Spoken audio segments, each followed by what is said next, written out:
दोस्तों नमस्कार, जय हिंद, वंदे मातरम। कक्षा 12वीं संस्कृत विषय का अति महत्वपूर्ण मॉडल पेपर मैं आपके लिए लेकर आया हूँ। ये आप लोगों की रुक जाना नहीं परीक्षा के लिए भी है और पूरक परीक्षा के लिए भी है। दोनों के लिए मोस्ट इंपॉर्टेंट साबित होगा। इसमें से बहुत सारे क्वेश्चन आप लोगों के एग्जाम में देखने को मिल सकते हैं। आपको पूरा याद करना है इसको और कॉपी पेन लेकर बैठना ताकि आपको सारे क्वेश्चन याद रहें। और बिना आपका समय व्यतीत किए स्टार्ट करता हूं मैं संस्कृत कक्षा 12वीं एमपी बोर्ड रुक जाना नहीं परीक्षा के लिए और पूरक परीक्षा के लिए मोस्ट इंपॉर्टेंट क्वेश्चन पेपर। देखिएगा, उच्चतम विकल्पम चित्वा लिखत प्रश्न नंबर फर्स्ट है आप लोगों का। आप सभी से रिक्वेस्ट है, चैनल को आप सब्सक्राइब जरूर करेंगे ताकि आपको सबसे बेस्ट अपडेट मिलती रहे हमारे द्वारा। देखिए यहाँ पर वक्तव्यम इत्यस्मिन् पदे प्रत्यय अस्ति।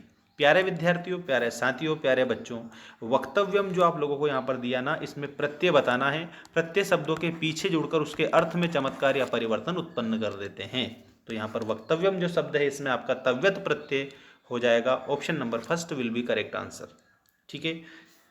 इसके बाद में श्रुत्वा, देखिएगा श्रुत्वा, श्रुत्वा इसमें आप लोगों को याद रखना है कत्वा प्रत्यय हो जाएगा क्योंकि अंत में त्वा शेष बच रहा है। तो कत्वा प्रत्यय हमारा ऑप्शन नंबर 4 में दिया है। Option number 4 will be the correct answer. इसके बाद में ये रहा आपका नेक्स्ट क्वेश्चन।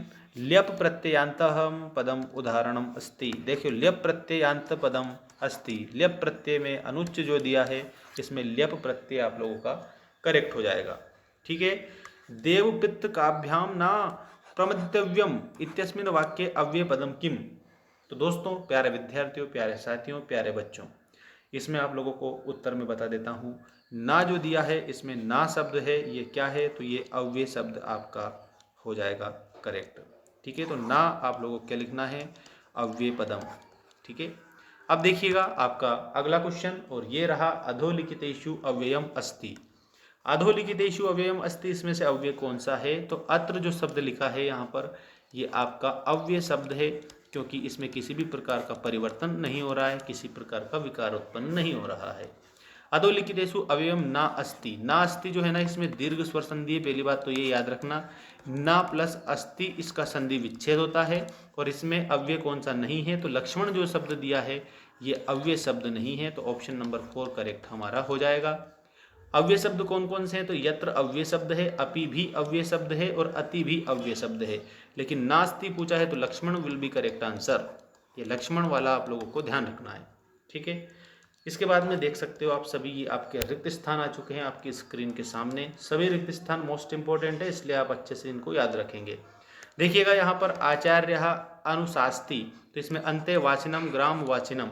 तो प्यारे विद्यार्थियों, प्यारे बच्चों, इसमें अंत्य वाचिनम आप लोगों को उत्तर में याद रखना है।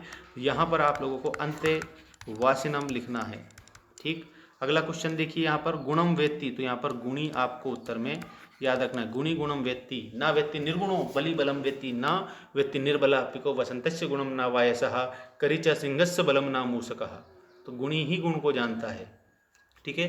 जैसे आप सभी गुणी हो इसीलिए हमारे चैनल पर आप आए हो। ठीक है। तो आप हमारे गुण को जान जाओगे इस एक ही वीडियो के माध्यम से।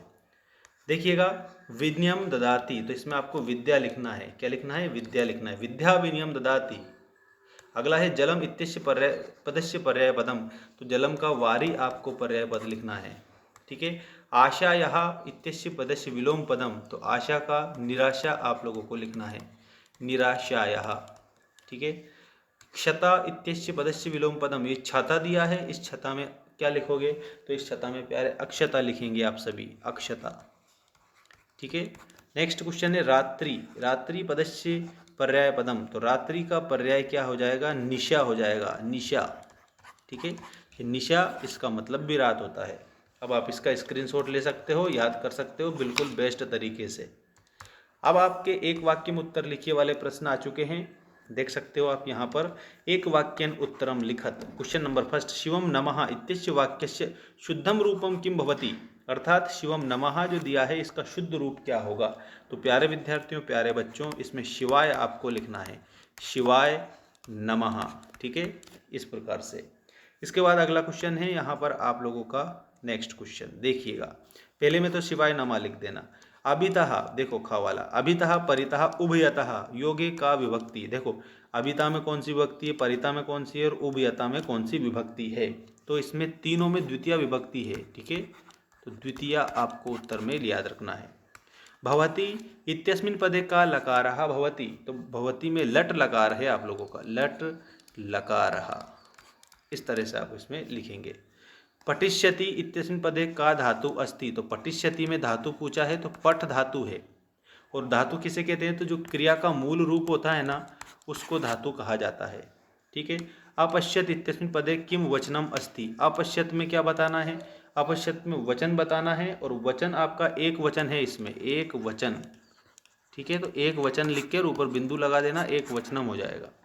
भू धातु लिट लकार प्रथम पुरुष एक वचनम रूपम किम, तो इसमें आप लोगों को भविष्यति लिखना रहेगा, ठीक है, भविष्यति कंप्लीट उत्तर होगा। भू धातु है, इसको लट लकार के पहले पुरुष के पहले वचन में जब हम बनाते हैं तो हमारा क्या बन जाता है, भू धातु में भविष्यति बन जाएगा करेक्ट उत्तर, ठीक है, ऐसे आपको याद रखना है इसको। अब शुद्ध वाक्यों के समक्ष आम और अशुद्ध वाक्यों के समक्ष ना लिखना वाला जो क्वेश्चन है उसके आंसर में बता रहा हूँ, ध्यान रखना सभी। तति प्लस तरुणाम बराबर ततिस तरुणाम भवति, इसमें आप लोगों को आम लिखना रहेगा, बिल्कुल दिस इज वेरी करेक्ट। अगला देखिएगा, शरीरे अरिहि इत्यस्मिन् पदे पूर्व रूप संधि अस्ति, तो दोस्तों प्यारे विद्यार्थियों प्यारे बच्चों इसमें आप लोगों को आम बताना रहेगा। अगला देखिएगा, गणेशः इत्यस्मिन् पदे व्यंजन संधि अस्ति, तो इसमें आपको गणेशः गण धन ईशः, इसमें गुण स्वर संधि है, इसका मतलब व्यंजन संधि नहीं है, तो इसमें ना लिखेंगे। निधाय क्या है, निधाय इत्यस्मिन् पदे नि उपसर्गः अस्ति, बिल्कुल इसमें आपको नि उपसर्ग है, तो इसमें आपको आम बताना है। अधिकारः इत्यस्मिन् पदे अधि उपसर्गः न अस्ति, तो दोस्तों अधिकार में अधि उपसर्ग है, देखो मैं बता देता हूँ, अधि प्लस कारः, तो अधि पहले लगा है, प्रथम शब्द अर्थात उपसर्ग है, तो इसमें आपको ना बता रखा है, इसका मतलब आप इसमें ना लिखेंगे, ठीक है।